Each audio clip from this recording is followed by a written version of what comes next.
Alors, où est-ce que je vois que ça enregistre là?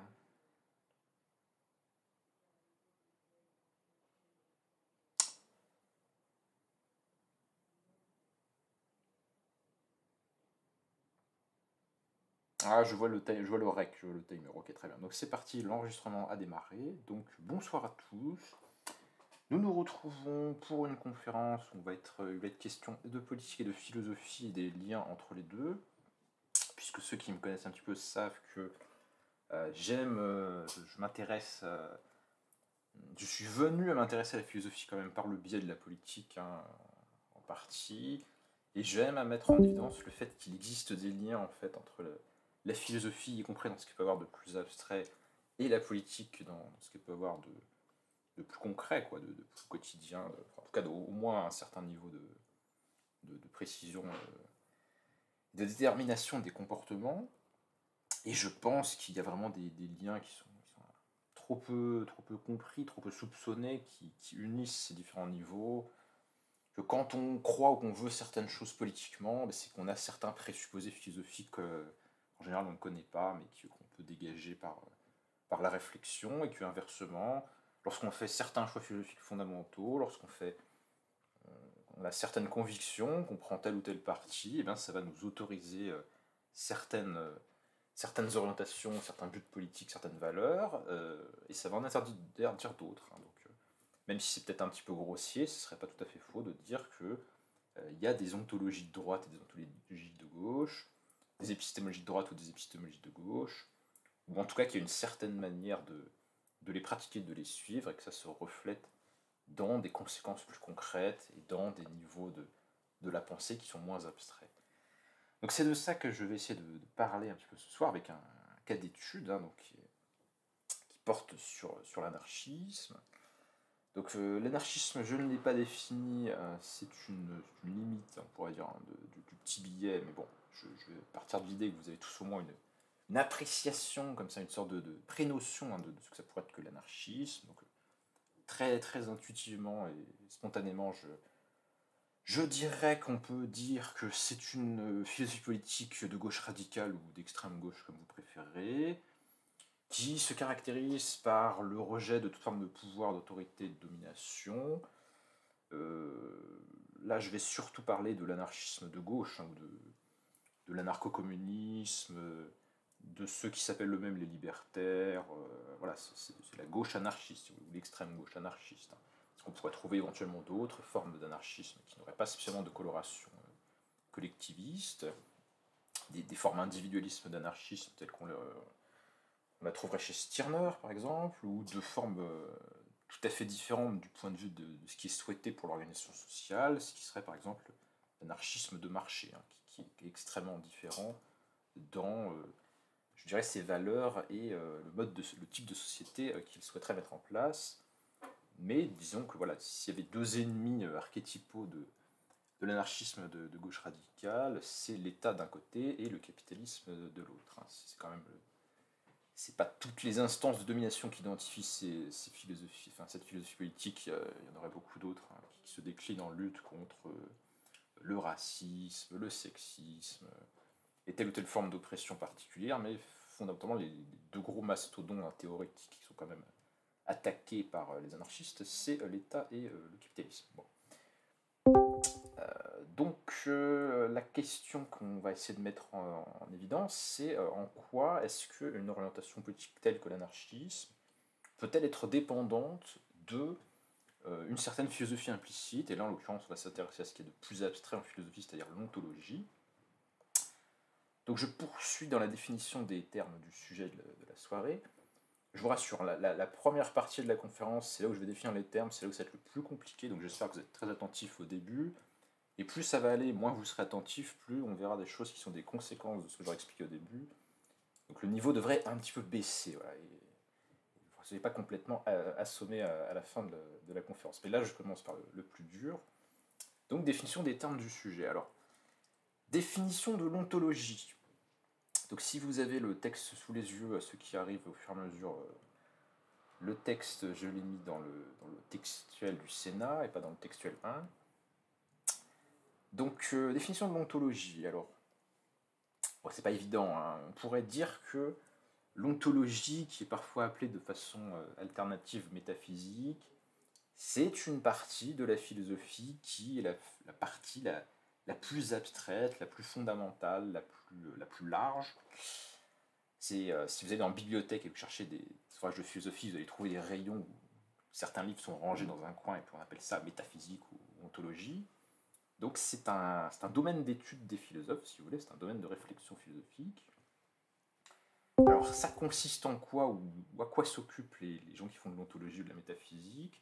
J'ai mis plusieurs définitions dans le billet. Donc c'est des définitions de Frédéric Neff, hein, qui est l'auteur d'un bouquin sur la métaphysique, et il nous dit l'ontologie ce serait la science des présupposés ultimes. Alors un présupposé, qu'est-ce que c'est? Bien, quand vous faites un énoncé quelconque, quand vous pensez une chose quelconque, il y a des choses qui sont implicitement considérées comme vraies ou impliquées dans ce que vous dites, sans que ce soit le contenu ou le but de la phrase que vous formulez. Quelque chose comme ça. Bon, c'est une définition un petit peu en freestyle de qu'est-ce qu'un présupposé, mais je donne un exemple pour que vous puissiez voir de quoi il s'agit. Si par exemple je dis je suis allé hier dans le verger manger une pomme. Bon, ben voilà, c'est une phrase banale que je pense que tout le monde aura compris. Mais si on s'intéresse non pas à ce que dit cette phrase, c'est-à-dire qu'est-ce que dit cette phrase, ben, elle nous dit qu'il s'est produit un certain fait, que je suis allé me promener, voilà, un fait trivial, un fait historique, on pourrait dire. Si on s'intéresse au présupposé de cette phrase, à qu'est-ce qu'elle implique, qu'est-ce qui est nécessaire pour que cette phrase qu'est-ce qui est contenu dans cette phrase implicitement? Bah, y a pas mal de choses en fait. Elle est déjà très très lourde ontologiquement alors que c'est une phrase triviale. Par exemple, en disant ce que je viens de dire, eh bien, ça veut dire que j'existe. Donc déjà il y a de l'existence, et puis il y a de l'existence d'un moi qui est je, puisque j'ai dit je suis allé hier dans le verger manger une pomme, donc c'est je qui a fait l'action. Donc il y a un moi, et puis il y a un monde extérieur dans lequel je me suis promené.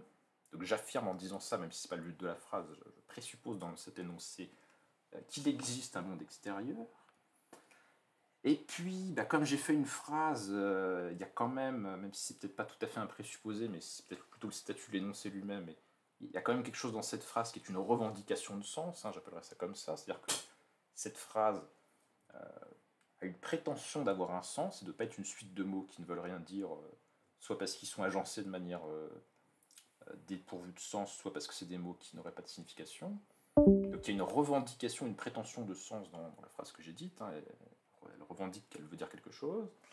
Et puis en plus, celle-là a potentiellement une valeur de vérité, hein. C'est-à-dire que j'ai fait un énoncé factuel, enfin, un jugement de description, ou de. Enfin, j'ai dit ce que j'avais fait hier, bon. Et cette phrase, elle peut être vraie ou fausse. Donc finalement, la vérité ou la fausseté est déjà présupposée dans mon énoncé. Et il y aurait probablement encore d'autres éléments que je n'ai pas identifiés ou sur lesquels je ne m'attarderai pas. Donc toutes ces notions ou toutes ces entités, elles sont déjà présupposées dans ma phrase qui n'a pourtant qu'un sens tout à fait simple de rapporter un fait. Vous voyez. Donc ça, c'est les présupposés. Et les présupposés ultimes, eh ben, c'est ceux qui seraient les plus profonds, hein, ceux qui n'ont pas à être tirés d'autre chose et qui sont les socles de toute la pensée, de toute la réflexion, ceux au-delà de quoi on ne peut pas aller, quoi, qui servent de base et qui sont les plus fondamentaux pour la pensée de ce que c'est que le réel. Voilà, ça c'est une première tentative de définir qu'est-ce que font les gens qui font de l'ontologie. Puis il y a une deuxième définition que j'ai trouvée, que je trouve plus pertinente. Frédéric Neff vous dit aussi que l'ontologie, ce serait la science. Bon, j'aime pas ce mot de science, parce que pour moi c'est une partie de la philo, et la philo n'est pas de la science, mais bon. La science des traits catégoriaux ultimes de la réalité. Alors, bah, dire qu'une chose a des traits catégoriels, c'est dire qu'elle a des caractéristiques ou des attributs, hein. Si je vous dis que ma table est bleue, bah, bleu c'est une caractérisation, un élément qui définit la table en question. Bon. Donc là, c'est catégoriaux ultimes, donc c'est les traits, là encore, hein, les plus fondamentaux, les plus profonds, les plus abstraits, hein, aussi, parce que quand je parle de la couleur bleue de ma table, je parle d'un élément que je perçois visuellement de façon sensible, qui ne demande pas d'intelligence abstraite particulière, et que même un animal pourrait voir que la table est bleue, si vous voulez. Donc, par contre, quand je dis que, je c'est pas, il y a que de l'être et pas de néant. Là, par contre, c'est une idée incroyablement plus abstraite et ça demande beaucoup plus que juste de la perception pour avoir une telle idée. Donc, très catégorie ultime, et ben, c'est ce que font les ontologistes. Alors, je suis désolé pour les philosophes, parce que je sais qu'il y a des philosophes ou des gens qui étudient la philo qui sont déjà enfin qui peut-être ça leur paraît trivial ou évident, mais je sais aussi que dans le public, il y a des gens pour lesquels c'est absolument pas simple. Et là, j'essaie d'expliquer de façon, on va dire, ni trop spécialisée, ni trop superficielle, qu'est-ce que c'est que l'ontologie. Bon. Donc les gens qui font de l'ontologie s'intéressent à des questions du genre de quoi la réalité elle est faite à son niveau le plus fondamental, est-ce qu'elle est faite de matière, est-ce qu'elle est faite d'esprit, est-ce qu'elle est faite d'un mix d'esprit et de matière, dans quelle proportion, il y a combien d'entités fondamentales, il y a combien de classes d'entités, puis ça mène au paragraphe suivant.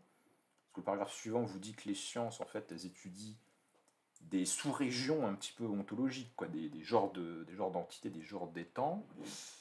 Par exemple, la biologie étudie les êtres vivants. Bon, bah, vous voyez, on a fait un certain découpage ontologique du réel. Hein. On a pris le réel, puis on l'a découpé, et puis on a dit cette sous-région-là, c'est la région des êtres vivants qui ont telles caractéristiques qui font que ce ne sont pas des corps physiques inertes, par exemple. Et donc voilà, on peut spécialiser la réflexion dans l'étude de telle ou telle classe d'entités qui serait tout à fait spécifique. Et on peut multiplier comme ça les régions ontologiques un petit peu. Par exemple, les entités mathématiques, et ben, elles ont une forme d'existence qui est tout à fait différente de celle des êtres vivants, par exemple. Et pourtant, il y a bien quelque chose qui sont les mathématiques. Hein, bon. Ou d'autres choses encore. Donc en deçà, enfin au-delà plutôt de ces sous-régions particulières, hein, qui sont déjà des localités ou des régions du réel, il y a un niveau de réflexion qui est encore plus abstrait, qui n'appartient pas à tel ou tel domaine particulier, mais qui est le niveau proprement ontologique de la réflexion. Et c'est là-dedans qu'on va essayer de définir des catégories vraiment très très abstraites. Qu'est-ce qu'un objet? Qu'est-ce qu'une relation? Pourquoi est-ce qu'il y a quelque chose plutôt que rien? Est-ce que le néant est possible? Est-ce que le possible est possible? Est-ce qu'il n'y a pas que du nécessaire? Est-ce que c'est un sens de parler de possibilité? Voilà, ça va être ce genre de questionnement tout à fait abstrait, fondamental, sur lesquels réfléchit l'ontologie.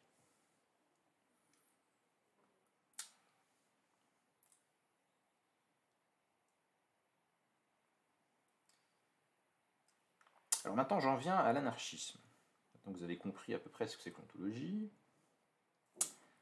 Donc, alors j'ai parlé d'ontologie au singulier, donc ça c'est la discipline, mais après on pourrait parler d'ontologie au pluriel. Alors si on en parle au pluriel, c'est que tous les philosophes ou tous les gens qui ont des idées philosophiques ne sont pas d'accord entre eux sur le contenu de ce que serait la réalité le plus fondamentalement possible. Et donc quand on en parle au pluriel, on parle des conceptions ontologiques de un tel ou de un tel. Il y a des ontologies matérialistes, il y a des ontologies dualistes. Voilà, il y a différentes façons de penser ce que peut être l'être. Donc ça donne des ontologies au pluriel, c'est les philosophies des uns et des autres, c'est les conceptions des uns et des autres. Alors maintenant, je vais commenter, je regarde un petit peu l'heure, j'ai commenté essentiellement pendant le reste de la conférence un texte donc, qui est toujours sur le blog. J'invite ceux qui rejoignent au fur et à mesure à prendre le texte du blog qui est dans le salon Sénat. Je vais commenter un texte que j'ai trouvé dans le petit lexique philosophique de l'anarchisme de Daniel Colson. Daniel Colson est un sociologue qui se revendique de l'anarchisme, donc c'est pas un dictionnaire qui se veut purement descriptif, hein. Il y a un côté militant dans cet ouvrage, mais ça ne le rend pas moins inintéressant pour autant.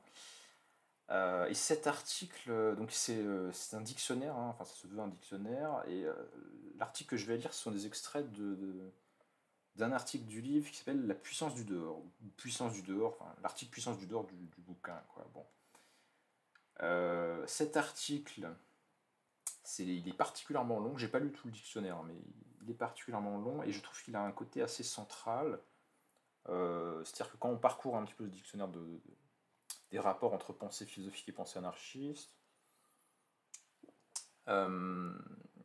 cet article en particulier me semble peut-être le plus dense philosophiquement, ou voilà, je trouve qu'il avait un aspect un peu stratégique dans le bouquin et qu'il méritait d'être étudié en lui-même, quoi. Donc je vais vous le lire, puis je vais un petit peu vous le commenter. Et je pense qu'au fur et à mesure, vous allez comprendre comment l'auteur, hein, parce que c'est pas moi qui l'ai écrit, hein, comment l'auteur voit la relation entre l'ontologie et l'anarchisme. Alors, puissance du dehors. Parmi les philosophes contemporains, c'est sans doute Gilbert Simondon, en particulier avec les notions d'apérone, de pré-individuel ou d'indéterminé, qui s'efforce le plus nettement, mais aussi de la façon la plus positive, de sortir du cercle à la fois enchanté et vicieux de l'ordre existant, de la prison de l'humanisme en refusant l'opposition entre nature et culture, entre humain et non-humain. Bon, ça m'embête un petit peu cette introduction, mais je vais essayer d'en faire quelque chose quand même. Donc là, il nous parle d'un philosophe qui est Simondon. Le bouquin lui-même de Colson, hein, c'est un bouquin qui vise à montrer qu'il y a une dimension philosophique dans la pensée anarchiste et montrer qu'il y a des perspectives anarchistes, je dirais, dans différentes philosophies. Et il s'intéresse à des philosophes tels que Leibniz, Spinoza, Castoriadis, Simondon, Gilles Deleuze, Foucault, et j'en oublie peut-être un ou deux autres, mais c'est principalement ces auteurs-là dans lesquels il voit des concepts ou des pistes de réflexion qui font écho à la pensée anarchiste. J'en oublie peut-être un ou deux, mais c'est surtout ceux-là, quoi. Donc là, il nous parle de Simondon, qui est un philosophe français du XXe siècle, que probablement vous ne connaissez pas, mais je vais essayer de vous résumer le moins grossièrement possible, sachant que c'est désespéré, mais parce que c'est pas non plus le sujet, mais très grossièrement, je vais essayer de vous donner une idée du genre d'ontologie qu'a Simondon, et de qu'est-ce que ça peut avoir comme lien avec l'anarchisme, parce que sinon vous n'allez pas pouvoir comprendre le texte ou le début du texte en tout cas. Donc Simondon, dans sa pensée philosophique, il se pose la question de savoir pourquoi il y a des entités individuelles, hein, qu'est-ce qui rend compte du fait que on trouve dans le monde des individus, on trouve des choses individuelles, on trouve des choses particulières, on trouve ceci, la bouteille d'eau qui est devant moi. Et qu'est-ce qui les a amenés à se former comme entité individuelle? Ça, c'est sa problématique philosophique. Et je passe totalement sur comment il explique pourquoi il se pose ce problème et comment il y répond. Je vous donne la problématique et la réponse de façon brutale. Et la réponse qu'il trouve à cette question sur pourquoi le processus d'individuation a donné des individus,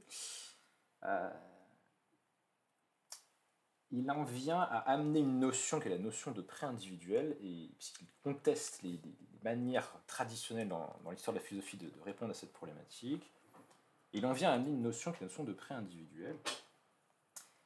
Et ce serait à partir de cette réalité que serait le pré-individuel qu'on pourrait expliquer la genèse en fait des réalités individuelles qu'on peut observer. Donc, cette notion de pré-individuel, c'est quelque chose qui n'est pas observable directement, mais qu'il est nécessaire de postuler pour expliquer l'individuation et les individus observables.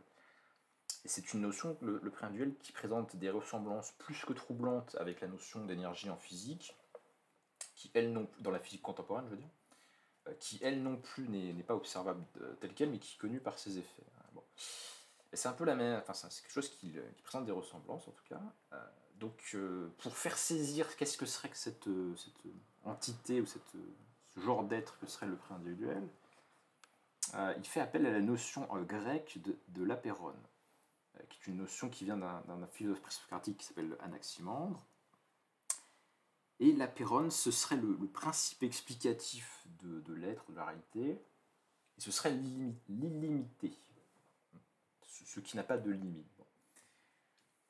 Et donc cette réalité, ce serait quelque chose qui est difficilement représentable, hein. De toute façon on ne peut pas l'observer, mais on peut même difficilement se la représenter, parce qu'elle elle est pré-individuelle comme son nom l'indique, c'est-à-dire qu'elle n'est pas un corps, elle n'est pas telle chose en particulier. C'est quelque chose comme un flux, ou comme une onde, ou comme un fluide, ou comme quelque chose qui n'a pas de forme corporelle, si vous voulez. Donc, ayant ces caractéristiques-là, le prix individuel est indéterminé, il échappe au régime de la causalité. Pourquoi? Parce que il y a causalité lorsqu'il y a des corps et qu'ils sont en relation de cause à effet, en fait. J'ai une bille, la bille se déplace, la bille frappe une autre bille, l'autre bille se déplace, conversion du mouvement. Ça, c'est de la causalité, c'est du déterminisme. C'est ce qui se passe dans le monde physique notamment, mais ça n'est possible que si vous avez des corps qui sont séparés les uns des autres, et puis vous avez un corps qui se déplace puis qui affecte un autre corps. Mais au niveau du pré individuel, qui est donc antérieur aux individus particuliers, qui est le fond de la réalité, le fond de la nature, il n'y a pas de déterminisme parce qu'il n'y a pas de corps particulier. Ça n'est que de l'énergie ou ça n'est que du flux. Ou une fois avec Prandtl, quand on réfléchissait à cette notion, on se disait que c'est un petit peu comme un lac. Quoi. Ici, tous les éléments se touchent les uns les autres, il n'y a pas de rupture, il n'y a pas de discontinuité. Et en même temps, c'est saturé d'énergie et c'est une sorte de dynamisme fondamental. Ça produit le reste. Quoi. Voilà, bon, donc je vous demande pas d'y croire ou pas d'y croire, je vous fais juste remarquer, voilà, cette conception philosophique, elle existe.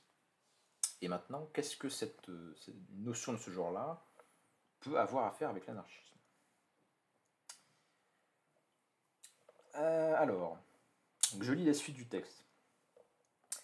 C'est ainsi qu'on a pu, non sans raison, lui reprocher, avec plus ou moins de virulence, son refus de l'anthropologie, s'inquiéter de voir ses analyses déboucher sur, entre guillemets, l'anarchie absolue des singularités et des ruptures que la pensée ne peut plus lier sérieusement, promouvoir un sens éclaté, en monade et en instant, un univers éclaté, merveilleux et terrible, sans principe et sans foi, ou à l'infinité de principes et de foi, un univers de l'infinitude des possibles où rien n'est impossible.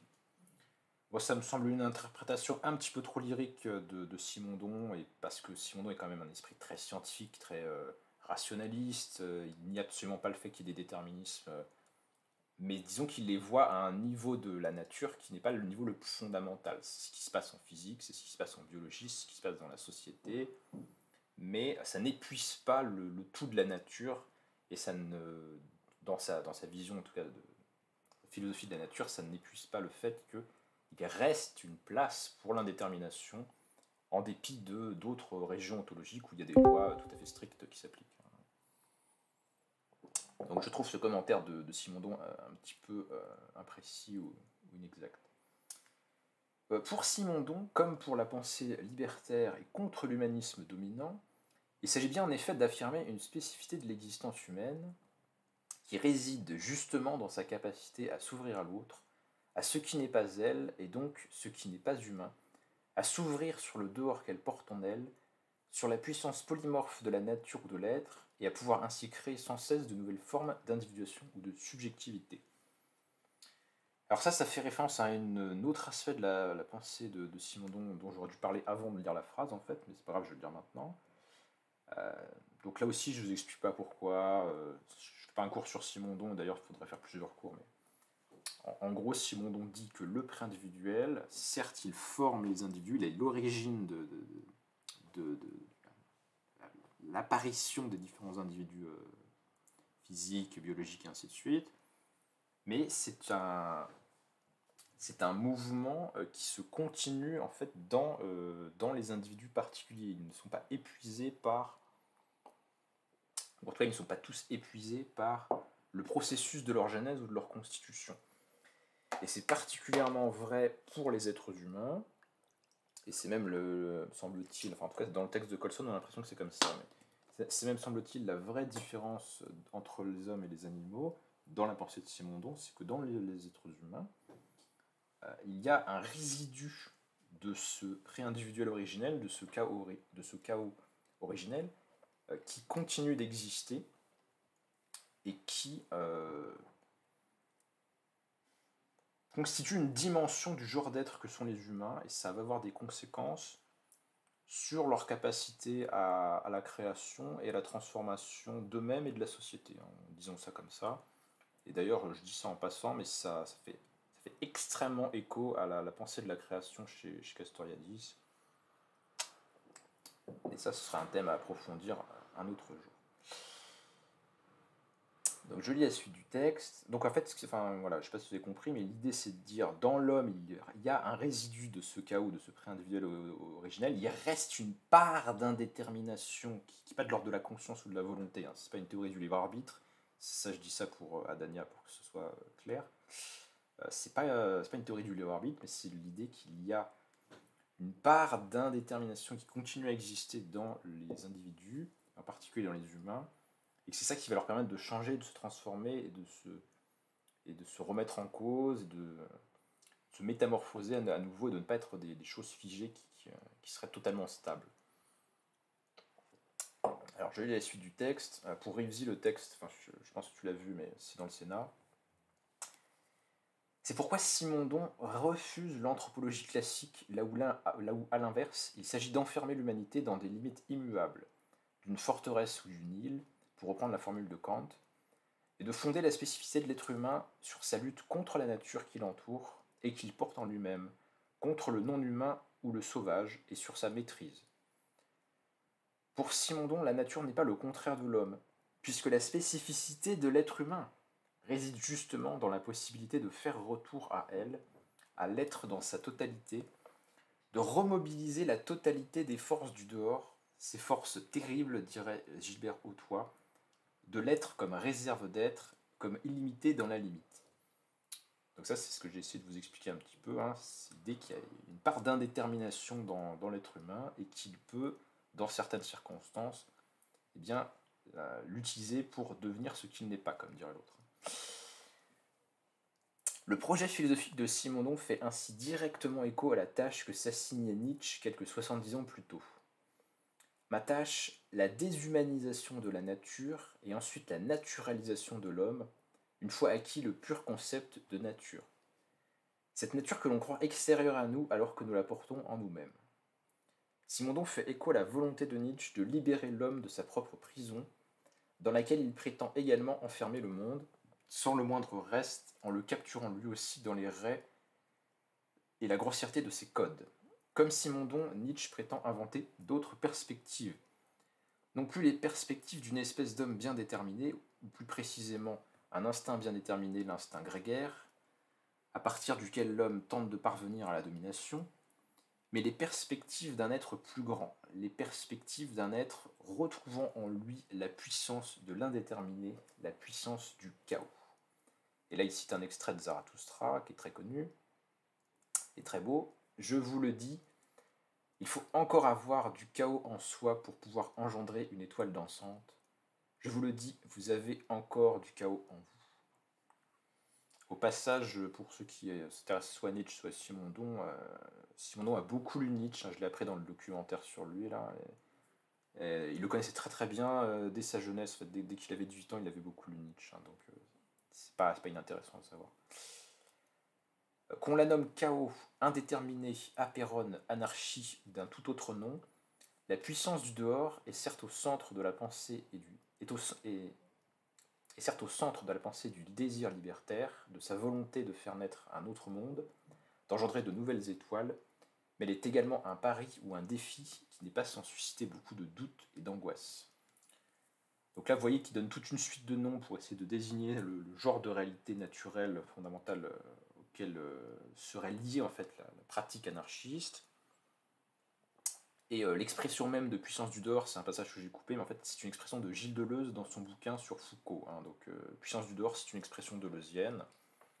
Les autres termes peuvent faire référence à d'autres philosophies, mais ils sont utilisés comme des synonymes, donc finalement c'est pas grave, quoi. Ils sont utilisés comme des équivalents. En effet, contrairement aux images d'Épinal que l'on dresse trop souvent de lui, le bon sauvage, l'homme naturellement bon, corrompu par les artifices de la société, l'optimisme rousseauiste et la volonté de s'abandonner naïvement ou béatement aux désirs et autres impératifs de la nature, l'anarchisme n'est pas un naturalisme. Et il n'est pas indifférent que son appel aux forces du dehors, entre guillemets, soit si souvent référé au désespoir et à l'anéantissement, aux horizons lointains et terribles dont parle Cœur de Roi, au chaos et à la mort que symbolise de façon explicite la couleur de son drapeau. C'est presque une autocritique, enfin en tout cas il y a un aspect polémique quand même. Le dehors auquel l'anarchisme fait appel est effectivement porteur à ses yeux d'une infinité d'autres possibles, d'agencements collectifs libérateurs et de subjectivité émancipatrice, mais tout autant de forces et d'identités oppressives et mortifères, et plus encore, comme Guy Hautois craint de le percevoir chez Simondon, de forces aveugles et destructrices, merveilleuses et terribles, sans principe et sans foi, indifférentes aux effets de leur puissance. En aucun cas, et comme l'ensemble de ce lexique permet de le comprendre, l'anarchisme ne fait appel à une puissance originaire naturellement bénéfique. Un élan vital, un sens de l'histoire, fût-il dialectique, une puissance créatrice ou déterminante, fût-elle rapportée avec Marx aux forces productives, qui, au contraire, pour la pensée libertaire, s'identifie forcément sous toutes ses formes aux vieux mythes trompeurs de la providence divine, aux illusions oppressives d'un principe premier et divin. Donc là, il s'agit de dire que ce lien à une sorte de nature fondamentale qui n'aurait pas pris de forme spécifique, n'est pas l'idée que l'homme est naturellement bon ou n'est pas une vision idyllique de la nature. Enfin, c'est ce que nous dit Colson en tout cas. Avant de correspondre peut-être un jour à l'anarchie positive que les mouvements libertaires prétendent possible, à l'expression et à l'agencement émancipé de la totalité des forces dont le réel est porteur, le dehors entre guillemets auquel l'anarchisme fait appel relève d'abord du chaos, de l'indéterminé, de l'anarchie au sens premier et originaire du terme. Alors étymologiquement, anarché, ça veut dire l'absence de principe. Arché, c'est le principe en grec, ça veut dire à la fois principe et commandement. Donc anarchie serait l'absence de principe premier et de commandement premier, le chaos, quoi. D'une puissance anarchique effectivement terrifiante, comme chacun peut parfois l'éprouver, et comme le souligne Gilbert Simondon dans un très beau texte sur l'angoisse. Cette expérience où chacun découvre au fond de lui ce plus que soi-même dont il est porteur. Donc bon, on va pas commenter le texte de Simondon sur l'angoisse qui est effectivement très beau et très long, mais c'est l'un des exemples que prend Simondon pour expliquer qu'est-ce que c'est que le processus d'individuation et plus exactement ce qu'il appelle le transindividuel, le moment où l'être s'ouvre sur ce qui est plus que lui et qui le dépasse et devient partie intégrante d'un ensemble qui est créé par son mouvement d'ouverture, justement. Et il dit que l'angoisse, c'est l'une des expériences, peut-être c'est l'expérience par excellence, de cette mutation, en fait, de cette transformation.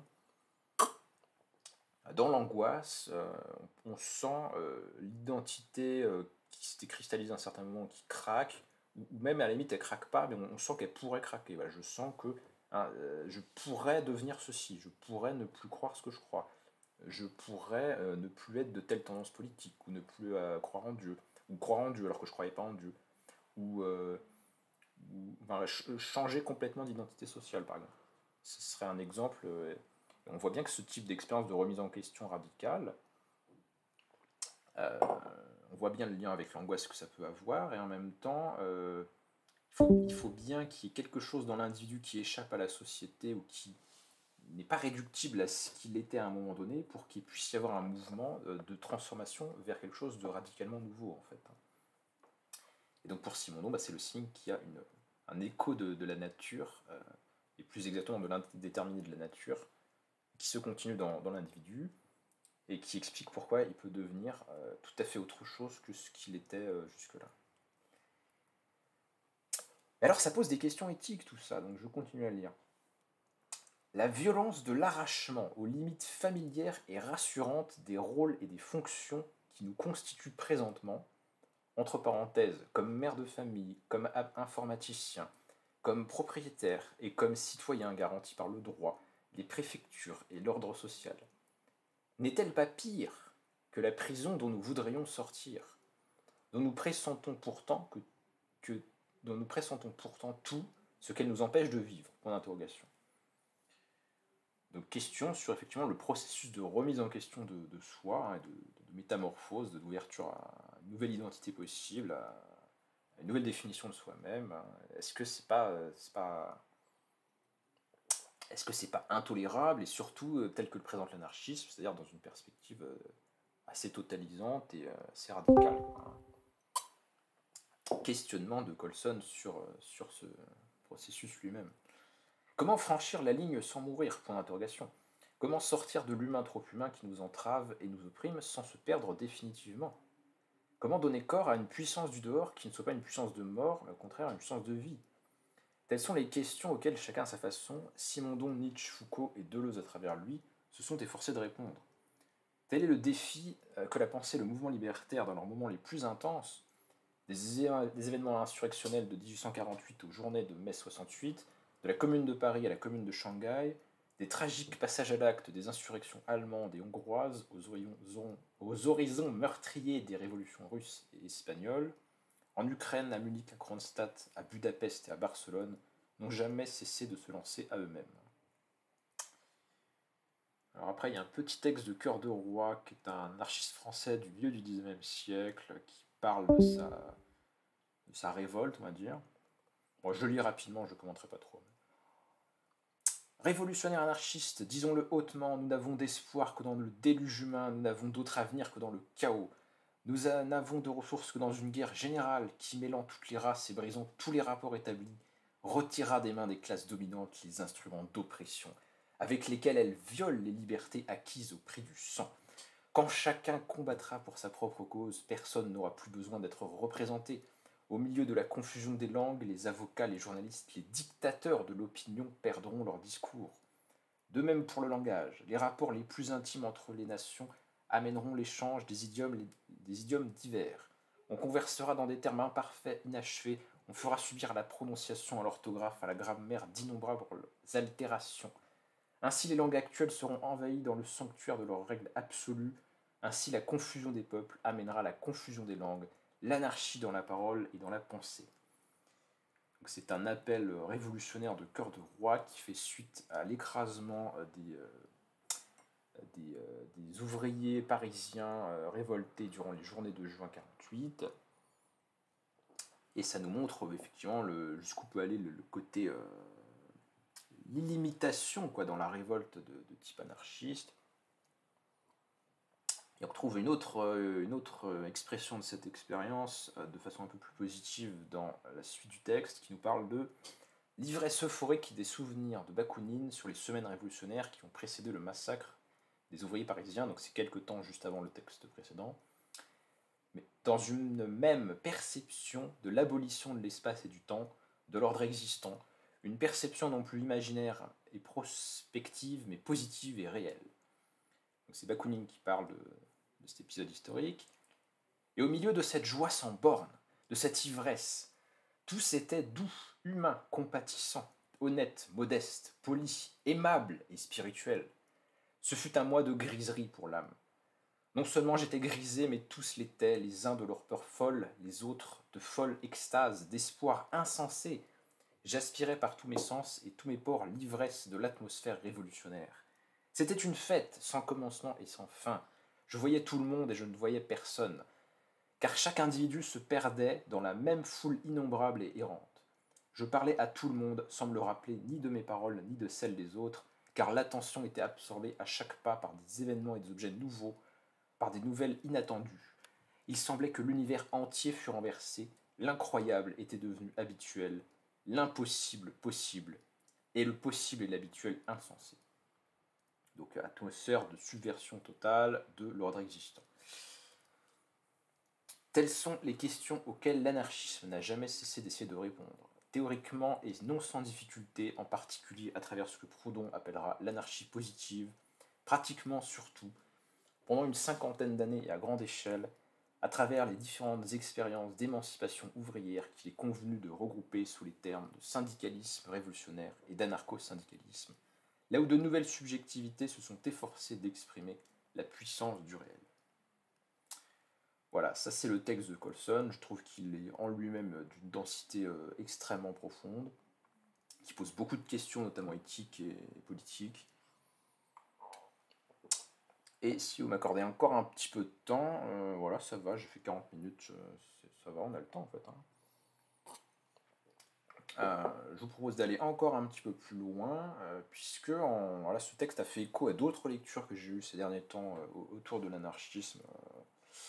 Donc j'ai rajouté des petits post-scriptum à ce texte-là pour continuer à réfléchir sur les liens entre philosophie et politique anarchiste. Alors le post-scriptum numéro 1, c'est sur le lien que cette hypothèse ou cette idée d'un lien entre une ontologie indéterministe et l'anarchisme, en quoi ça nous permettra d'expliquer certaines caractéristiques connues de l'anarchisme. En quoi cette hypothèse pourrait être validée par d'autres connaissances que l'on aurait déjà sur ce que c'est que l'anarchisme, en fait. Alors, premier texte, euh, je... l'anarchisme est bien connu pour sa promotion de l'union libre, de l'amour libre, de la liberté sexuelle. Il y a un article Wikipédia là-dessus, hein, c'est le lien, hein, si vous voulez approfondir. Sa critique de la famille traditionnelle et de la normativité sexuelle, etc. Donc ça, c'est l'anarchisme dans ses rapports à la sexualité et à la famille. Et je suis tombé par hasard sur un texte du philosophe récemment décédé il y a quelques années, Clément Rosset, qui me semble pas particulièrement anarchiste, hein, mais qui a écrit un essai d'inspiration assez spinoziste et nietzschéenne sur le thème de la joie. Donc c'est un bouquin qui s'appelle La force majeure, et dans La force majeure, je suis tombé sur un passage qui nous dit ceci. Dans l'acte sexuel réussi, à la jouissance attendue se substitue une jouissance non seulement plus intense, mais encore et surtout d'un autre ordre. Car ce n'est plus un certain corps qui apparaît alors comme source de jouissance, mais indistinctement tous les corps, et même le fait de l'existence en général, soudain ressenti comme universellement désirable. Et puis après, il fait des considérations sur le rapport entre plaisir sexuel et plaisir esthétique à partir d'une analyse kantienne. Bon, moi ça m'intéresse moins, c'est plutôt la première partie du texte qui m'a interpellé. Euh, Finalement, là, il nous parle de qu'est-ce que ça fait que de connaître la jouissance sexuelle et de la perception du monde comme universellement désirable qui en serait la conséquence. Bon, alors après, je sais pas si. Là, il y a un côté de subjectif, hein. Peut-être ça fait écho à votre vécu, peut-être ça fait pas écho à votre vécu, hein. Chacun ses mystères, quelque part, hein. Mais admettons que ce soit vrai, bah, finalement, ça me. Je sais pas, il y a quelque chose qui m'interpelle en lisant ça, moi. Je me demande, est-ce que. euh, dans quel sens ça circule le lien, en fait, s'il y a un lien, quoi. C'est-à-dire, est-ce que c'est parce que les anarchistes essayent de traduire dans leurs actions quelque chose comme un éclatement ou une ouverture de la subjectivité ou une transformation radicale de la subjectivité qui présuppose ou qui fait signe vers une certaine ontologie que ils en viennent à avoir une certaine conception de la sexualité, de l'amour libre, etc. Ou bien inversement, mais ça pourrait marcher aussi, est-ce que c'est pas parce que certains individus ont un type de rapport à la sexualité, au corps et à l'amour qui est, j'allais dire libéré, ça veut pas dire grand-chose, enfin vous voyez ce que je veux dire. Est-ce que c'est pas plutôt dans l'autre sens? C'est-à-dire que d'abord les individus ont une certaine sensibilité, d'abord ils ont un rapport à soi et au corps et au plaisir tel qu'il est décrit enfin tel que à quoi ferait référence la notion de liberté sexuelle. Et c'est seulement à partir de ces expériences de jouissance que l'espèce d'ouverture du sujet sur un monde extérieur universellement désirable ne l'amènerait-il pas à contester justement ou à devenir ne plus être en phase avec un ordre social qui serait trop autoritaire, oppressif, inégalitaire, violent, et qui ne cadrerait pas finalement avec le monde tel qu'on le voit lorsqu'on fait ce type-là d'expérience. Vous voyez, on pourrait inverser la causalité ou l'explication et se dire, en gros, il y aura une explication qui dirait c'est parce que les anarchistes sont ce qu'ils sont et qu'ils ont l'ontologie qu'ils ont qui développent un certain type de sexualité, ou alors c'est parce que les gens ont une certaine sensibilité et pratique sexuelle qui développent ou qui sont potentiellement susceptibles de développer une pensée politique anarchiste dans tout ce que ça présuppose, vous voyez. Ça, j'ai pas la réponse, mais là je me dis qu'il y aurait un lien sous-jacent à explorer quand même. Voilà, bon, c'est mon avis, on en discutera tout à l'heure. Deuxième texte qui là aussi c'est toujours la même idée, hein, c'est-à-dire comment est-ce que l'hypothèse d'un soubassement ontologique indéterminisme de l'anarchisme pourrait être validée ou rendue crédible par des caractéristiques que l'on connaît déjà de ce que sont que l'anarchisme. Enfin, en gros, ce que j'essaie de faire dans les deux post-scriptum, c'est d'essayer de confirmer les intuitions de Colson à partir de faits constatables, quoi. Et alors, donc, peu scriptum sur le lien entre anarchisme et romantisme. Tout lecteur de la littérature anarchiste, alors si vous ne l'avez pas fait, forcément ça va moins vous parler, mais si vous l'avez fait, peut-être ça va vous parler. Tout lecteur de la littérature anarchiste aura remarqué, je crois, une espèce de tendance poétique chez les anarchistes. Là, je pourrais parler de plein de gens, hein. Je pourrais parler de Louise Michel et des critiques qui ont été faites à sa littérature de son temps, comme quoi elle était trop romantique. Je pourrais parler d'un auteur contemporain qui est le géographe anarchiste Simon Springer, qui a écrit un ouvrage que je trouve théoriquement tout à fait nul, mais très mauvais, mais qui est d'une poésie et d'une sensibilité qui est tout à fait étonnante.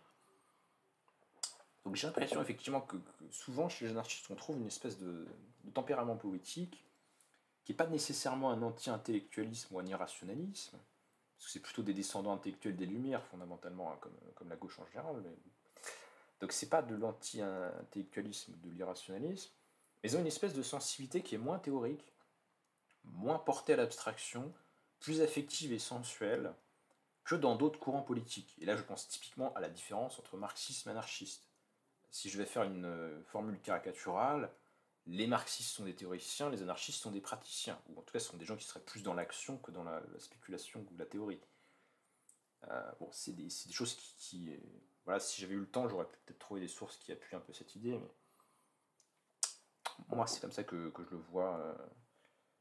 J'ai l'impression qu'ils ont ce tempérament un peu poétique. Alors comment est-ce qu'on pourrait expliquer ça? Eh bien, si on part de l'idée qu'il y a des affinités fortes entre l'anarchisme et une certaine ontologie indéterministe ou chaotique, eh bien, ça pourrait rendre compte du phénomène parce que s'il y a quelque chose comme la Péronne, comme le pré-individuel de Simondon, comme le dehors de Deleuze, comme le chaos, comme ce que vous voulez, dont la pratique anarchiste serait une tentative de traduction politique, ou aurait un lien en fait entre les deux, et ben cet élément fondamental chaotique, il n'est pas dissible dans le langage de la logique. Parce que l'indéterminé, par définition, c'est ce qui échappe à l'identité, ce qui n'est pas fixe, ce qui n'a pas de caractéristiques définies, qui n'est pas ceci ou cela. Et donc l'indéterminé, ça échappe à l'identité, ça échappe donc au principe de non-contradiction. Ça n'est pas ceci ou cela, donc c'est pas faux d'en dire tel ou tel énoncé, quoi. C'est au-delà de la logique. Et c'est au-delà de la logique et c'est au-delà du concept, ou du langage du concept. Parce que le concept, qu'est-ce qu'il fait? Le concept, il abstrait des éléments particuliers empiriques dans une idée. Mais pour faire ça, il faut qu'il y ait des éléments particuliers à abstraire. Or, au niveau du pré-individuel, il n'y a pas de particulier susceptible d'être abstrait, puisque le pré-individuel, il est avant l'individu. Donc, on ne peut pas en rendre compte dans un langage extrêmement conceptuel, me semble-t-il. D'où il suit que c'est par la poésie, ou par une attitude qui aurait quelque chose un petit peu de poétique, qu'on peut laisser filtrer ce dehors dans le langage et dans la pratique. Et donc ce serait pour ça que l'anarchisme serait solidaire du romantisme, hein, au sens courant et esthétique du terme, hein, une espèce de sensibilité passionnée. On dit souvent que les anarchistes sont des gens passionnés. Pourquoi est-ce qu'ils sont passionnés? C'est quand même ça la question. Donc voilà, moi, mon hypothèse, ou en tout cas un cheminement de réflexion possible sur la question. Et je vais conclure cette présentation par la lecture d'un texte de l'anarchiste allemand Gustav Lander, donc qui est un personnage de la fin du 19e, début 20e. Et je trouve que ce texte de Lander, que j'ai trouvé après avoir écrit l'ensemble du reste du billet, fait écho à beaucoup de points qui ont déjà été travaillés. Donc quelque part, enfin, moi j'ai vu ça comme une confirmation, parce que comme je l'ai lu après avoir écrit tout le reste, je me suis dit, bah tiens, bah, ça colle. Donc voilà, c'est bien que j'ai lu après, comme ça. Enfin, moi je trouve que ça se tient. Donc je vais vous le lire, et puis après on pourra passer aux questions, au débat, etc. Alors, Lander, il nous dit, donc c'est un texte qui a été écrit vers 1902, je crois, hein, dans une revue allemande. Et Lander est un anarchiste. Hein. Je veux parler du besoin impérieux de se faire renaître, de refonder son être, puis de façonner autant qu'on en a le pouvoir son environnement et son monde.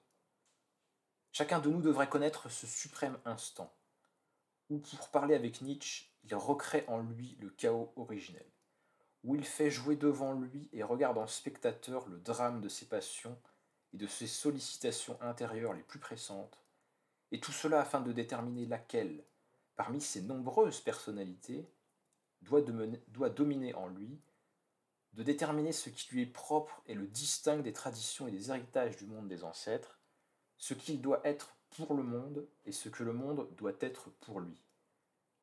J'appelle anarchiste celui qui a la volonté de ne pas jouer un double jeu avec lui-même, celui qui, dans une crise décisive de son existence, s'est pétri lui-même comme une pâte toute nouvelle, de sorte qu'il se connaît intimement et peut agir selon les lois de son être le plus secret.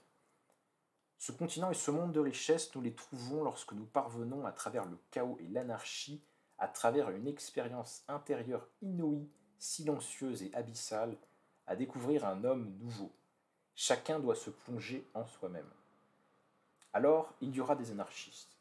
Alors, il y aura de l'anarchie. Et il s'agira d'abord d'individus isolés et éparpillés qui se trouveront les uns les autres. Ils ne tueront personne d'autre qu'eux-mêmes dans cette mort mystique qui, par l'immersion la plus profonde en soi, conduit à renaître à la vie nouvelle. Je précise que Lander n'est pas croyant, hein.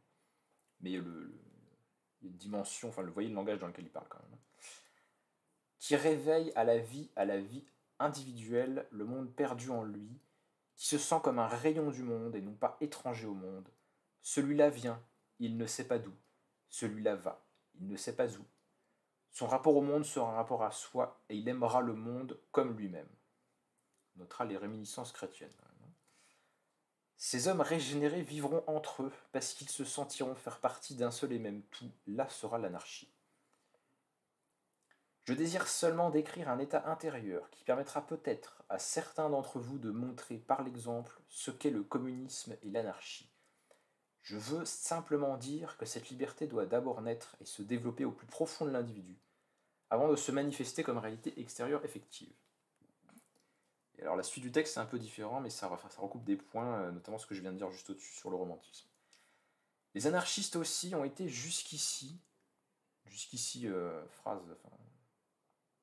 expression qu'adore utiliser les Nietzsche dans ce texte. Lander est très influencé par Nietzsche, c'est un Nietzschéen de gauche, Lander. Les anarchistes aussi ont été jusqu'ici des esprits par trous systématiques, enserrés dans des concepts étroits et rigides. Et c'est là l'ultime réponse à la question de savoir pourquoi les anarchistes de notre époque accordent une certaine valeur au meurtre d'êtres humains. Ils ont pris l'habitude de s'occuper de concepts et non plus des hommes. Pour eux, il y a deux classes distinctes et séparées qui se dressent l'une contre l'autre. Quand ils tuaient, ils ne tuaient point des hommes, mais le concept d'exploiteur, d'oppresseur ou d'homme d'État. La conséquence a été que précisément ceux qui font preuve le plus souvent d'une grande humanité dans la vie intime et les sentiments se laissent aller à l'inhumanité dans les activités publiques.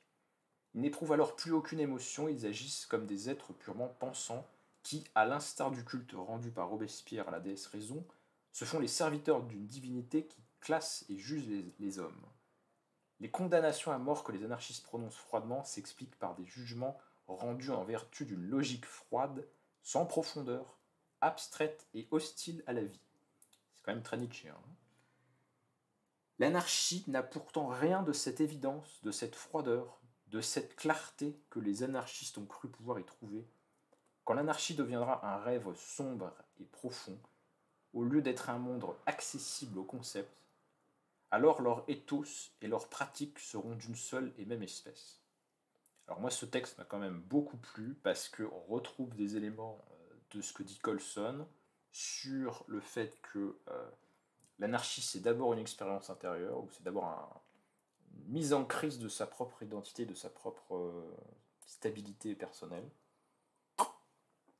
et l'opposition entre le concept ou la logique qui, devenue folle, mène au meurtre. D'ailleurs, c'est assez camusien comme thème aussi. Et le fait que la véritable vie anarchiste, la véritable vie libre, la véritable vie fraternelle, eh bien, elle passe par justement l'acceptation de quelque chose qui échappe à la pensée purement rationnelle et qui fait signe vers quelque chose qui serait indéterminé, en dehors justement des catégories qu'on peut utiliser habituellement. Donc, voilà, ce texte m'a beaucoup parlé et m'a beaucoup confirmé dans l'idée qu'il était pertinent de penser qu'il y avait un soubassement ontologique de l'anarchisme. Voilà, je vous remercie tous d'être venus.